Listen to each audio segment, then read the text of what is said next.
बेटा नाम क्या है तुम्हारा? ज्योति सिंह। पिताजी का क्या नाम है? अजय सिंह। कहाँ घर है? विष्णुपुर। अच्छा भाई पूछना है? पसंद है ना?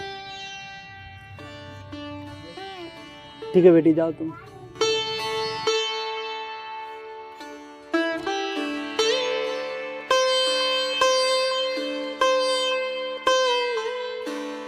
समझे जी, हमको लड़की पसंद है। पंडित जी को बुलवाइए और शादी का तैयारी करवाइए। ठीक। प्रणाम प्रणाम प्रणाम प्रणाम। खुश रहो बेटा, खुश रहो।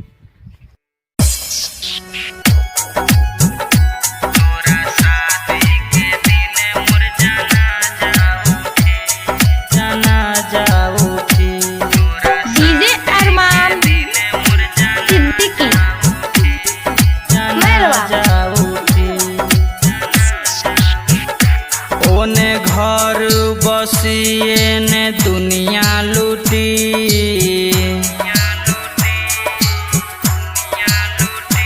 ओने घर बसिए ने दुनिया लूटी गे। तोरा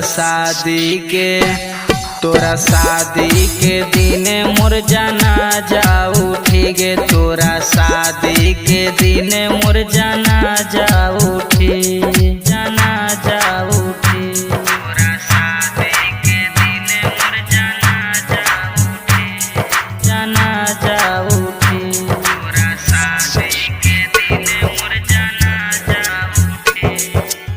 कैसे भूला गेल ही वादा कसम गे।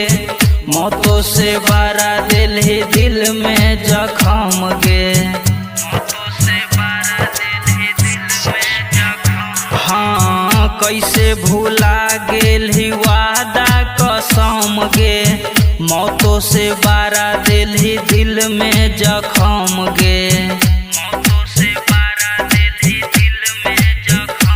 वादा रहे न हाथ से हाथ छूटी गे। तोरा शादी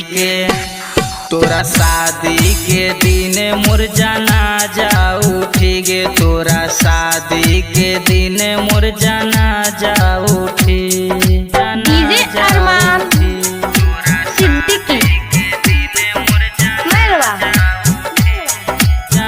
जाऊ उठी। चंदन प्यारे सिंह के साथ दे भी छोड़ गे। करण से नाता ले भी छाने में जोड़ गे। हाँ चंदन प्यारे सिंह के साथ दे भी छोड़ गे। सुशील से नाता ले भी छाने में जोड़ गे। लागे लैला या मजनू के रिश्ता टूटी गे। तोरा